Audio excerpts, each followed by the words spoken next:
cher Olivier Cadic, Monsieur le Consul Général, Mesdames et Messieurs les consuls honoraires ici présents, et merci de votre présence.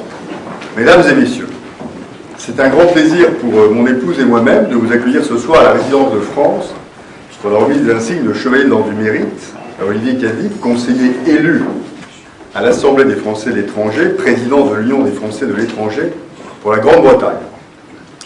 C'est toujours un moment solennel que la remise de cette haute distinction de la République française, créée par le général de Gaulle et qui récompense les mérites distingués que son récipiendaire a rendus à la nation française. L'entrée dans ce prestigieux ordre national marque une étape majeure dans la vie d'un Français. Et pour un Français établi de longue date à l'étranger, c'est aussi une marque du lien indéfectible qui le lie à notre patrie. Ce soir, la République française, mon cher Olivier, par mon intermédiaire, souhaite rendre hommage à votre parcours brillant, à ces qualités professionnelles et personnelles remarquables que vous avez mises au service de la communauté française du Royaume-Uni, de vos entreprises et au-delà de notre pays. Et avant de vous remettre vos insignes, permettez-moi de retracer ce parcours à la fois riche et atypique. Vous êtes, je peux m'autoriser cet anglicisme comme nous sommes au Royaume-Uni, un parfait exemple de self-made man, un entrepreneur dont le succès n'a d'égal que le mérite.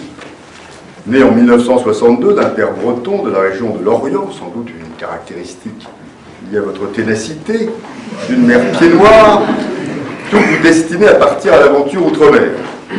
Autodidacte par choix, après un baccalauréat informatique et quelques mois d'études interrompus en droit des affaires à l'Université de Paris 1, vous décidez de vous lancer dans la vie professionnelle. À 19 ans, vous allez entrer dans un bureau d'études d'une société d'électronique qui est un secteur alors en plein essor. De 1980 à 1982, opérateur de saisie en dessin assisté par ordinateur, vous acquérez très vite un large savoir-faire dans 2 PME d'électronique. Et l'idée de créer votre propre entreprise a déjà germé dans votre esprit entrepreneurial. Mais où trouver un financement pour créer une entreprise lorsqu'on a 20 ans en France au début des années 80 ? C'était une période effectivement complexe.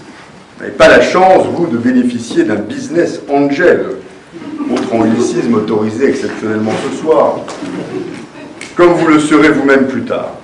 Aussi, durant plusieurs mois, vous allez cumuler 2 emplois et vous travaillez tous les jours et nuits sur 2. Message à méditer d'ailleurs pour les étudiants d'aujourd'hui.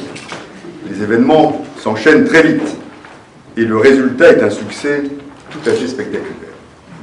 Il y a aujourd'hui très exactement 29 ans, c'était le 3 octobre 1982, après avoir retiré 20 000 francs, une somme à l'époque, d'économie à la caisse d'épargne.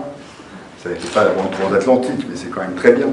Vous créez votre première entreprise, le banquier, chez qui vous ouvrez un compte pour votre SARL et déposez votre capital, vous encourage, comme souvent d'ailleurs les banquiers aujourd'hui, d'un j'espère que vous ne me demanderez pas d'argent. Travailleur acharné, vous ne vous autorisez que quelques heures de sommeil par jour, et 7 ans plus tard, InfoElec devient une société anonyme au capital d'1 million de francs. En 1993, votre réussite professionnelle vous vaut d'être élu au comité directeur du groupement des fournisseurs de l'industrie électronique. Et l'année suivante, plébiscité par vos pairs, vous serez porté à la vice-présidence de cet organisme. En 1995, vous avez conscience de ce que, si rien n'est fait, votre secteur industriel va droit dans le mur, comme vous dites alors. Et vous créez alors Piste et Pastille. Ce bimestriel va s'imposer rapidement comme une référence éditoriale pour l'industrie électronique et un acteur déterminant dans la défense des intérêts de la profession. En 1996, vous faites le grand saut et vous installez le siège de votre entreprise à 2 heures de Paris, à Ashford, premier arrêt côté anglais de l'Eurostar. Fort de votre expérience, soucieux aussi d'aider d'autres entrepreneurs français à s'implanter au Royaume-Uni, vous fondez bientôt l'association La France Libre d'Entreprendre. Plus d'1 millier d'entrepreneurs vont adhérer à votre association, et ce succès vous vaut dans la presse un titre très flatteur, peut-être un peu excessif, mais enfin, Français le plus connu du sud de l'Angleterre depuis Guillaume le Conquérant.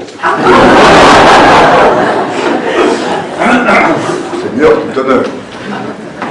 Alors en 1999, vous avez réussi, là vous parvenez à lever la somme et on est passé aux euros. Malgré le scepticisme de nos amis britanniques, nous y sommes toujours. Et donc vous parvenez à lever la somme considérable de 10 millions d'euros auprès de prestigieux fonds de capital risque, et vous créez une société qui s'appelle PCB007.com, inspirée par James Bond, la première place de marché mondial sur Internet du circuit imprimé. En 2003, conscient que l'électronique réserve ses meilleures opportunités de croissance à l'Asie, vous cédez tour à tour toutes vos activités dans ce domaine en l'espace de 2 ans. Et à 41 ans, vous vous lancez alors dans une deuxième vie professionnelle. Vous vous engagez dans une nouvelle entreprise qui vous permet d'allier 2 passions, entreprendre et le 9e art. C'est ainsi qu'avec Cinebook, votre société d'édition, vous décidez en 2005 de promouvoir la bande dessinée franco-belge au Royaume-Uni et aux États-Unis. Votre défi est de faire exister les auteurs français et belges sur des marchés dominés par les comics américains et les horribles mangas japonais. Enfin, j'espère que certains d'entre vous adorent ça, mais moi non. Aujourd'hui, Cinebook est le premier acheteur de droits de bande dessinée dessinée franco-belge et a publié en 3 ans 2 fois plus de Lucky Luke en anglais que ce qui avait été fait en 50 ans. C'est un chiffre à méditer. Vous avez même scénarisé une trilogie en bande dessinée consacrée à la vie de la reine Margot, symbole à vos yeux de la libération de la femme. Ça se discute, mais c'est votre choix. Cet ouvrage a reçu les palmes de Phébus, prix du jury des Journées du livre d'Orthez en 2008.